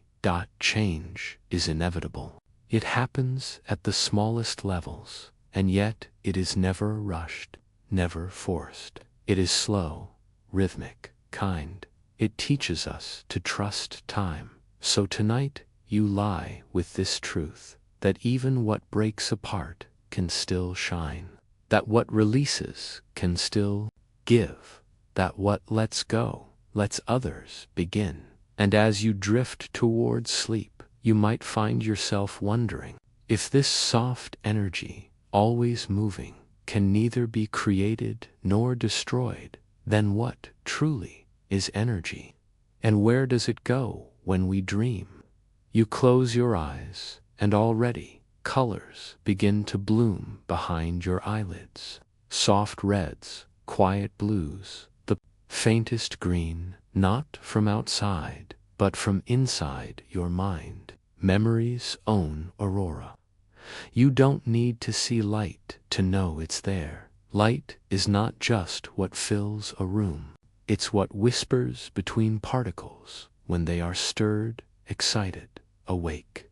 Tonight, we listen to the songs of atoms, each one quiet, but together, a spectrum, a choir of color.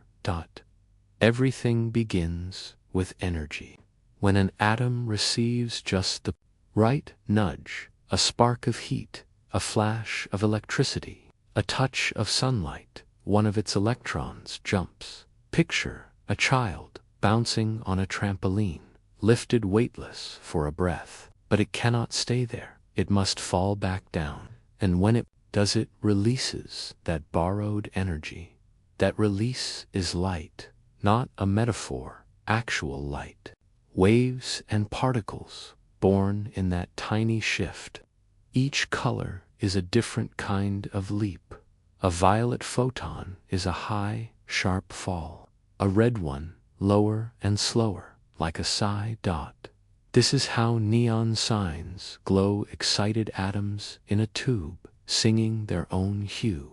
This is how stars shimmer, their gases lit from within by energy. Each element revealing itself in the colors it gives off. Sodium shines golden, copper hums green, hydrogen flickers in a soft crimson blush. These aren't just colors, they are signatures. No two elements shine the same way. Each has its own pattern, like a fingerprint made of light. You, lying here in the stillness, are surrounded by this invisible code. Even your phone screen, the blues and whites, as atoms in pixels receive and release energy one by one by one. It's easy to forget how much of life is really the dance of electrons, moving up, falling down, letting go of energy in packets we call photons, photons that travel, photons that carry messages, photons that land on your eye, triggering a cascade of perception, a signal to your brain that says, this is blue, gold, or the fading lavender of evening. This is how we see, how we know the world. Through the generosity of atoms letting go of light, the northern lights, those swirling curtains in the polar sky, are not magic, though they feel like it. They are atoms in the upper atmosphere, excited by the wind of charged particles from the sun. As they calm down, they glow, green and pink and purple, the same way neon glows in a quiet cafe window. Even fireflies, tiny lights in summer grass, their glow is chemical. But beneath it, the same principle, an excited molecule releasing light in its own luminous language. And you, too, are a kind of lantern. Your brain, your nerves, your cells, they speak to one another with tiny zaps of energy, tiny pulses, tiny leaps, each spark guiding a thought, each fall of an electron, a note in the song of being alive. Some scientists believe consciousness, that elusive selfness you feel as you may in part emerge from these quiet, electric patterns. from the soft rhythms of energy moving and releasing over and over again. Light from atoms, color from motion, thought from light. It all feels connected, doesn't it? And perhaps that's the truth of it, that everything you are, everything you know, is built on these leaps of possibility. And every leap returns to stillness. Every color returns to dark. This too is restful. That even excited atoms come back home. That every brilliant moment is followed by a breath, a pause, a quiet dot, so you can rest now, knowing that nothing stays too bright for too long. And that brightness, even when brief, is beautiful enough. Light reveals, but it also comforts. It tells you, even in the night, that something is always moving, always watching, always whispering, "I'm still here." You float now in this quiet glow. Each thought a ripple of energy, each breath a wave. You are a constellation in miniature, a light show of mind and matter. And as you drift, you might wonder if atoms can shine, if electrons can sing. Then what happens when those atoms hold hands, when light becomes connection, when separate parts become one? What is the chemistry of togetherness? What is the bond that links one atom to another and builds the world we touch? You lie still, but your thoughts ripple outward, across distance, across time, invisible, like a breath in the dark. What if you were never truly alone? What if something inside you is still holding hands with a twin, spinning far away, yet mirroring you exactly? This is the strange poetry of entanglement. Begin with two particles, electrons perhaps, or photons, born from the same source, created together in a single moment, like siblings made of light. In that instant, they share a secret, a connection deeper than space. Whatever one does, the other knows immediately, without traveling, without delay. If you measure one, the other reacts. If one spins left, the other spins right, as though they decided together before you ever asked. But here's the wonder: they can be separated. One particle could be here with you, the other on the edge of the galaxy. And still, they dance in sync, not with wires or messages, but with something quieter, something woven into the very fabric of being. Einstein called it spooky action. At a distance, spooky because it breaks the rules we thought we understood. How can one thing affect another without touching it, without even a delay? But in the quantum world, distance is not always what it seems. There is no in-between, no space that breaks the bond. Imagine two bells, rung together once, then set far apart. Ring one again, and the other vibrates faintly, not because sound traveled, but because they were always one instrument, split but still whole. This is entanglement. It's not just theory, it's real. It's measured, tested, recreated in labs, with careful hands and quiet awe. It's how quantum computers will one day think, how unbreakable messages might be sent, how the very nature of connection is being rewritten. You feel it, don't you? That soft sense that you're linked to something beyond what you can see. You think of someone far away, maybe even gone, and they appear in your chest like a spark, a memory, a feeling, a shift, as if your mind reached across the void, and something out there stirred. Could it be the echo of entanglement? Could our atoms, once born in stars, still remember each other even now? The particles in your body were forged in ancient collisions, stars exploding, galaxies weaving new light. Some of those atoms were once bound together. Maybe somewhere out there, their partners are still spinning, still responding, even without knowing. You might still be part of a cosmic duet, the universe remembering itself through you. There's a comfort in that, a gentleness that everything touched leaves, a trace that bonds don't always break. Sometimes they just stretch. The world often feels separate. You inside your skin, them inside theirs. Thoughts unspoken, hands not held, but maybe beneath the boundaries there are threads, tiny tangled threads of light and possibility, linking you to everything else. Not metaphor, but mechanism.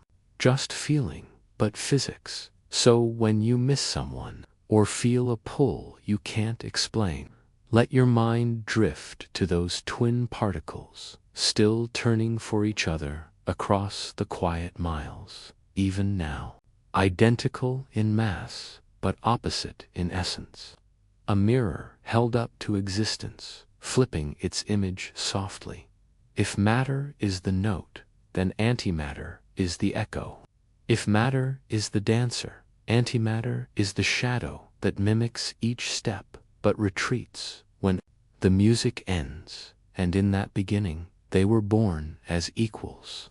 Every quark had an antiquark. Every electron had a positron, its positive twin. For a moment, the universe was perfectly balanced, but not for long. Something happened, subtle, quiet, but profound. Some tiny asymmetry tilted the scale. For every billion pairs of matter and antimatter, there was one extra particle of matter, one stubborn survivor, one piece of the song that didn't resolve. And when matter met antimatter, they kissed and vanished. They annihilated, not with violence, but with release.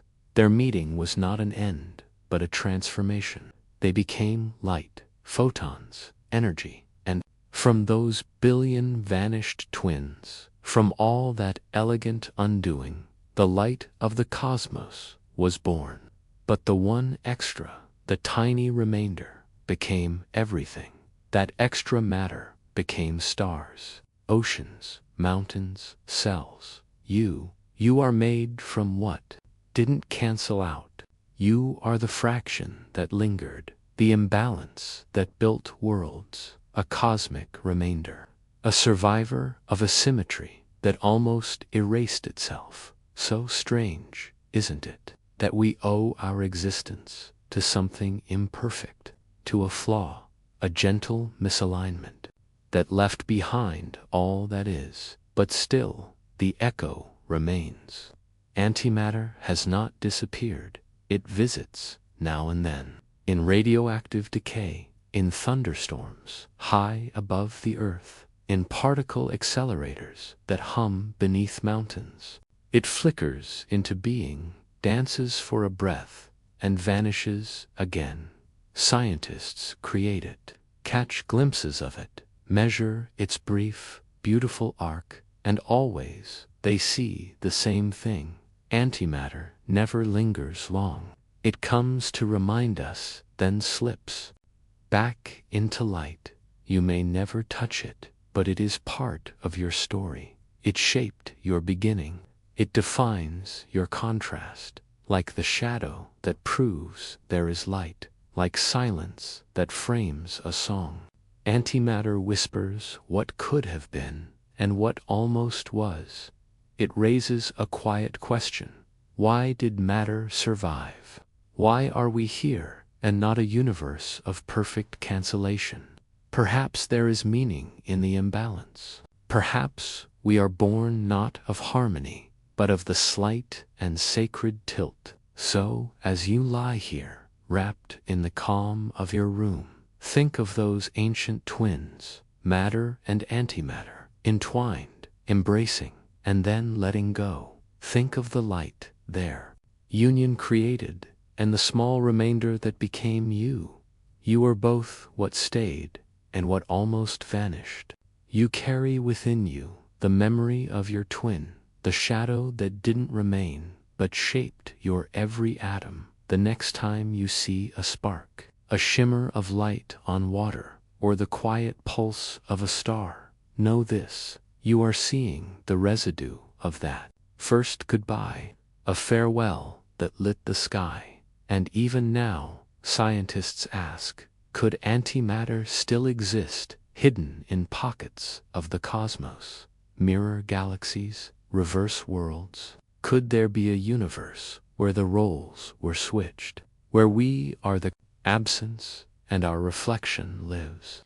You breathe in, soft and slow, not needing answers, just resting in the wonder of the question.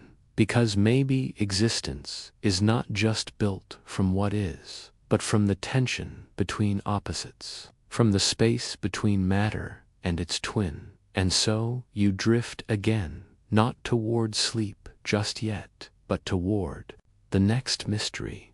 If matter and antimatter came in pairs and one faded, what happens when particles meet, not to cancel, but to combine, to build, to bond? What is chemistry, if not the art of particles choosing to stay?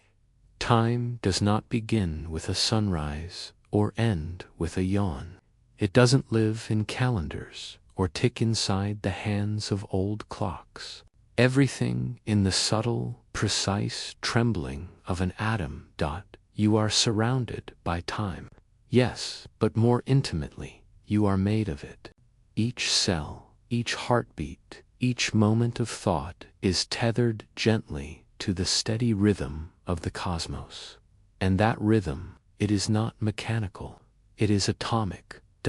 Close your eyes and listen, not for ticking, but for humming. The vibration of something, so small, so subtle, yet so faithful, it defines the length of a second. There is a particular atom, cesium-133, a modest element, not bright or flamboyant, but astonishing in its stillness. It dances with perfect predictability.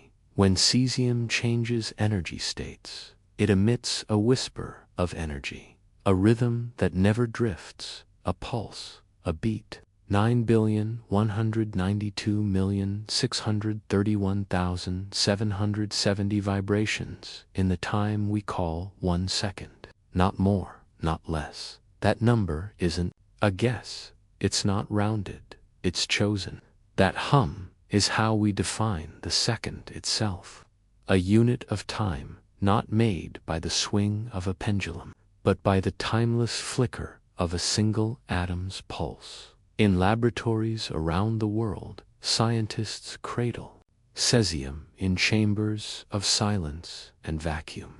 They cool it with lasers, slow it almost to stillness, so they can hear its rhythm more clearly. And in that cooled quiet, they listen and they measure. And from that, they mark the hours of your day, your phone, your GPS, your computer, your sleep cycle, all dance to cesium's silent hum, a universal tempo set not by humans, but by the unshaken consistency of nature itself. Time, then, is not just passing you. It lives inside you, in your breathing, your heartbeat, your sense of before and after. Rhythm.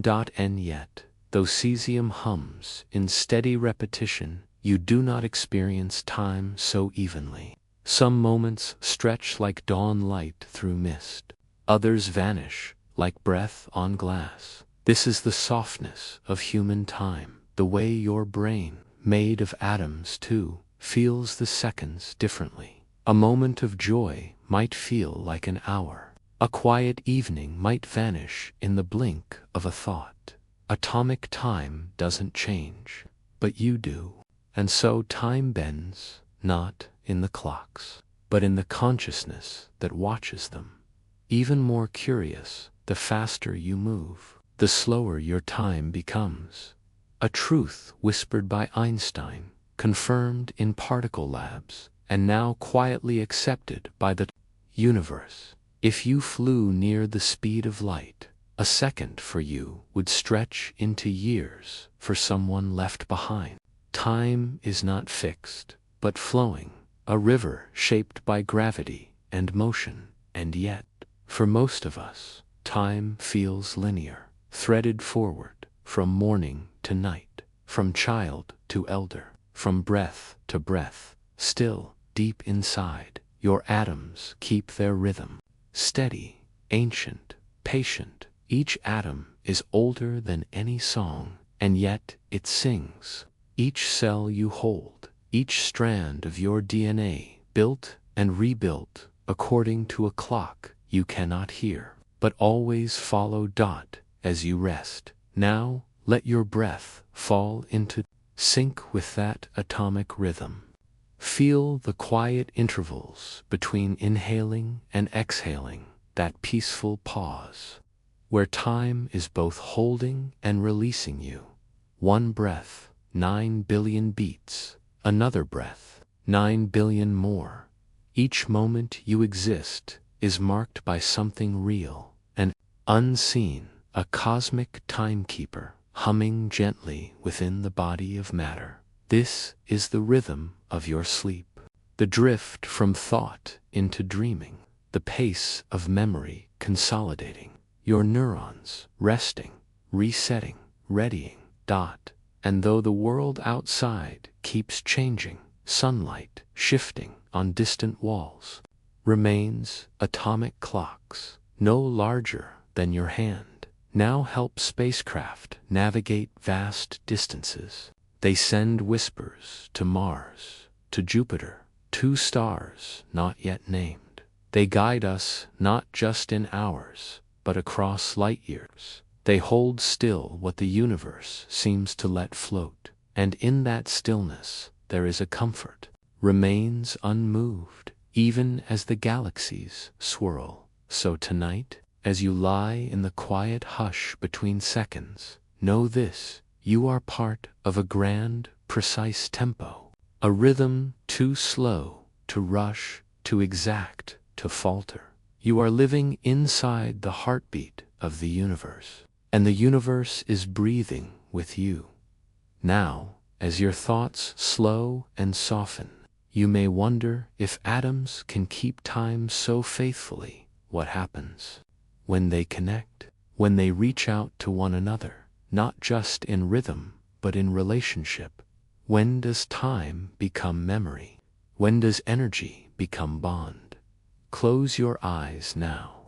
Let your body settle. There is a stillness you feel, but it's not true stillness. Within you, beneath you, and around you, there is constant reaching, sometimes sudden, but always meaningful. Atoms bond to find balance. They seek stability, to share or exchange electrons in ways that make them feel whole. Some cling tightly, others barely touch. But every bond is a quiet agreement, an arrangement. In the great social world of particles, in your body, millions of bonds form and break every second. Proteins fold and unfold, sugars pass messages, neurotransmitters leap across synapses, all through chemical exchange. Think of it this way: chemistry is what happens when atoms listen to each other, when they share a piece of themselves, and sometimes when they let go. Look at salt. Just sodium and chlorine, two elements on opposite sides of the periodic table. Sodium gives an electron, chlorine takes it, and the result is something entirely new. The sharpness of taste, the preservation of life, the tingle on your tongue when you eat something briny and bright, or take carbon, quiet, adaptable, endlessly open to connection.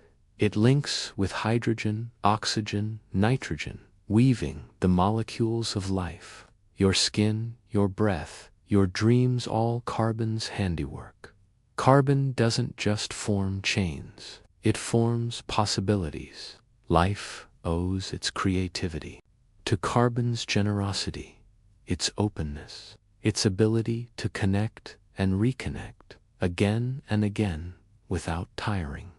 And what about you? You too are made of relationships, of giving and receiving, of holding tight and letting go. Inside your cells, chemical messengers cross tiny spaces, sending thoughts, feelings, intentions. You think you speak with words, but your body speaks. In chemistry, when you're afraid, adrenaline flows, a molecule unlocking your alertness. When you're calm, serotonin cradles your mind. When you love, oxytocin moves through you, soft as breath, strong as a tide. Every emotion has a molecule. Every molecule tells a story. Now, think about fire. Not the wild, consuming kind, but the soft flame of a candle beside your bed. That gentle flicker is chemistry in motion, a release of energy from bonds breaking carbon and hydrogen, surrendering to oxygen, heat, light, warmth. You're not just seeing it, you're witnessing transformation, matter becoming something else. That's the heart of chemistry, transformation, not destruction, not magic, just quiet rearrangement, again and again. Even rust, even baking bread, even falling in love, all are chemical changes. All are stories told in atoms. The crust of the earth, the blood in your veins, the air around your pillow, they are all bound by chemical rules, gentle as gravity, patient as time. You may not feel these shifts. They do not interrupt your dreams, but they are happening now. As you lie still, chemistry moves softly through you. Cells repair, DNA replicates, molecules shuffle into new shapes, and you, like everything else, change with them. Even your thoughts have chemistry. Neurons talk through electric whispers, but it's chemistry that carries the message. Ions flow. Synapses pulse. Memories are stored not in words, but in bonds. Millions of tiny rearrangements that hold the shape of your life. The more you learn about chemistry, the more you begin to see it everywhere. In the fizz of soda, in the green of leaves, in the feeling you get when you see someone you love. It isn't just in laboratories. It's in your tea, in your breath, in your sleep. You don't have to understand every formula. You don't need a diagram. Just know this: chemistry is connection at every scale, from the cells in your body to the stars in the sky. When stars burn out, they don't disappear, they scatter atoms, and those atoms bond, form planets, water, life. You are here because chemistry never stopped. You are evidence that atoms like to hold hands. So breathe in now. Feel the calm stability of the bonds within you. And as you exhale, imagine those atoms gently shifting, aligning, changing. You are not fixed. You are becoming. And soon we'll ask, if chemistry builds molecules, what do molecules build? What arises when the bonds become so complex, so carefully arranged, that they begin to move with purpose, with instinct? When does connection become life? You lie still now, your body soft and slow. The world narrows to breath and quiet. Yet the questions remained, those gentle, persistent questions. What is underneath it all? What is the smallest thing? What lies at the bottom of everything we are? Once, we thought atoms were the answer. Indivisible, unbreakable, the word itself means uncuttable. But we cut them. We split atoms and found protons and neutrons spinning in clouds with the flicker of electrons around them. It felt like truth, but even this was just a doorway. Peered closer, and inside the proton more, inside the neutron more still. Tiny things with strange names, quarks. 6 flavors, they're called: up, down, charm, strange, top, bottom. Not flavors you can taste, but identities you can't quite hold. Like shadows or fleeting thoughts, they flicker into and out of being held in place by something even more mysterious: gluons, particles that glue other particles together. The universe, it turns out, is quite literally glued. And so we asked again, is this it? Are quarks the end? But every time we name a final thing, new questions begin to grow beneath it. What holds gluons together? What gives particles their mass? Why do they exist at all? We discovered the Higgs field, an invisible sea that fills all space. And the Higgs boson, a ripple in that sea, gives mass to particles as they move through it. This was supposed to be the last great missing piece. But even as we celebrated, the question deepened, because even now, especially now, we know how little we know. There are particles we cannot see, things that pass through you even now, silent and invisible, with no resistance at all. They do not glow, they do not stop. We call this dark matter. It outweighs everything we can touch, but we do not know what it is. And there is more. Space itself expands, faster and faster, pushed by something we don't understand.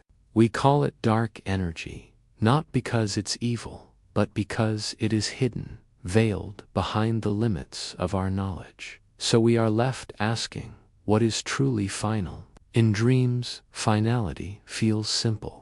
But the world beneath your skin, the world beneath atoms, tells a different story. It tells you that everything you see rests on something smaller, and that the smaller you go, the more fluid things become. Particles can be in 2 places at once. They can vanish and reappear. They can influence each other across vast distances. They can behave like waves or like dots, depending on how you look. Reality, it seems, is shy. It changes when you pay attention. It hides its most sacred truths in uncertainty. Even the idea of a particle begins to dissolve. Some theories say particles are not points, but tiny vibrating strings, like the pluck of a harp too small to see. Different vibrations make different particles, and all of physics might just be music we cannot hear. You are made of this music. Atoms in your bones, quarks in your atoms, vibrations in your quarks. You are not solid. You are held together by movement. You are space and silence, bound by invisible threads. And even this may not be the end. Some say there are dimensions curled up beside you, hidden in your pillow, your breath, your dreams. They are too small to see, but they shape the laws of our world. They hold the patterns that decide how particles dance. 10 dimensions, 11. We don't know. We're still listening, still watching, still wondering. Maybe there is no final thing. Maybe the universe is a poem without a last line. Maybe every answer opens into a deeper question, not because we're failing, but because the world is infinitely rich. You don't need to solve it tonight. You only need to float in it. Let your thoughts drift with these truths, that the world is stranger than fiction, that the smallest things are the hardest to hold, that you are made of mystery. You carry this not knowing in your chest. It does not weigh you down, it lifts you, because even the most brilliant minds, Einstein, Dirac, Feynman, Curie, stood at the edge of the unknown and simply wondered. You, too, are allowed to wonder. to let go of the need for finality, to sleep beside the question, to rest in the space before answers. The universe does not demand understanding. It invites awe. So now, as you breathe softer, imagine yourself floating among particles, not just atoms, not just quarks, but the space between them, where possibility hums, where time stretches, where discovery waits, quiet and patient. In your dreams, you may find yourself walking through fields of unseen particles, or diving into dimensions tucked between heartbeats. You may find nothing. You may find everything. Or you may simply float, held by a universe that is still becoming. And as we close this final chapter, perhaps it's not final at all. Perhaps it's just the pause between thoughts. Because even in sleep, something stirs. And so, we ask, if particles build atoms, and atoms build molecules, and molecules build life, then what do wonder and curiosity build? What are you made of, when all the science is silent, and only the question remains?